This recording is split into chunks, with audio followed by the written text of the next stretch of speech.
একবার সাহাবী হযরত জাবের দয়াল নবীজি সাল্লাল্লাহু আলাইহি ওয়াসাল্লামকে দাওয়াত করলেন। নবীজি সাহাবীর দাওয়াত কবুল করলেন। হযরত জাবের খুশিতে আত্মহারা হয়ে বাড়িতে চলে গেলেন। বাড়িতে গিয়ে স্ত্রীকে খোঁজ খবরটা দিলেন আর মেহমানদারির জন্য প্রস্তুতি নিতে লাগলেন। বড় ছেলে আব্দুল্লাহকে নিয়ে খাসি জবাই করে অন্য কাজে যখন হযরত জাবের ঘর থেকে বাইরে গেলেন, ইতিমধ্যেই হযরত জাবেরের ছোট ছেলে ঘুম থেকে উঠে খাসি তালাশ করতে লাগলো। বড় ভাই তাকে জানায় খাসিটিকে জবাই করা হয়েছে। ছোট ভাই বায়না ধরল, খাসি কিভাবে জবাই করে আমাকে তা দেখাও। অগত্যা বড় ভাই ছুরি হাতে করে ঘরের পেছনে গিয়ে বলল, এখানে জবাই করা হয়েছে। ছোট ভাই জানতে চাইল কিভাবে। বর্ণনা করে বোঝাতে না পেরে অবশেষে বড় ভাই বলল, তাহলে তুমি মাটিতে শুয়ে পড়ো, আমি তোমাকে দেখাই। ছোট ভাই মাটিতে শোয়ার পর বড় ভাই তার গলায় ছুরি চালিয়ে জবাই করার নমুনা দেখাতে গিয়ে ছোট ভাইকে সত্যি সত্যি জবাই করে ফেলল। বড় ভাই যখন দেখল ছোট ভাইয়ের গলা থেকে রক্ত গড়িয়ে পড়ছে, সে ছটফট করতে করতে একসময় নিস্তেজ হয়ে গেছে। তখন বুঝলো ব্যাপারটি কি ঘটেছে। আতঙ্কিত হয়ে সে নিকটবর্তী খেজুর গাছের চূড়ায় উঠে আত্মগোপন করে রইল। এদিকে হযরত জাবের পুত্রদের খোঁজে বাড়ির পেছনে এসে ছোট ছেলের অবস্থা দেখে থমকে গেলেন। অতঃপর তাকে বুকে করে স্ত্রীর কাছে গিয়ে বললেন, তাড়াতাড়ি একটি কম্বল নিয়ে এসো, বাচ্চাটিকে শুইয়ে দিই। স্ত্রী রক্তমাখা সন্তানের লাশ দেখে চিৎকার করে কাঁদতে লাগলেন। কিন্তু স্বামী হযরত জাবের তাকে সান্ত্বনা দিয়ে বললেন, আজ আমাদের শোক প্রকাশ করার দিন নয়, আজ দুঃখ দেখলে নবীজিও দুঃখিত হবেন। অতএব ধৈর্য ধারণ করো, কষ্ট করে হলেও মুখে হাসি ফুটিয়ে তোলো।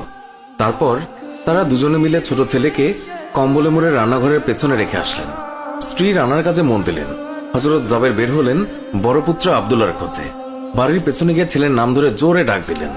গাছের উপর আত্মগোপন করে বড় ছেলে সব ঘটনা প্রত্যক্ষ করছিল আর ভয়ে কাঁপছিল। পিতার ডাক শুনে ভাবল, এখন পালাতে না পারলে আব্বার হাতে ধরা পড়তে হবে। ধরা পড়লে আর রক্ষা থাকবে না। পালানোর উদ্দেশ্যে গাছ থেকে লাফিয়ে পড়ে আঘাতপ্রাপ্ত হয়ে সেও মৃত্যুর কোলে ঢলে পড়ল।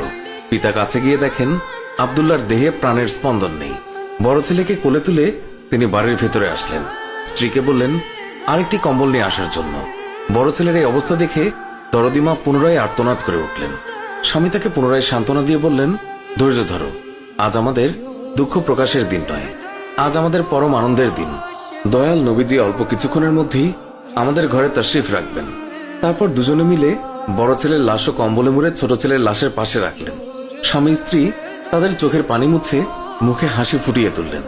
হযরত জাবের বাড়ির সামনে দাঁড়িয়ে নবীজির আগমনের অপেক্ষা করতে লাগলেন।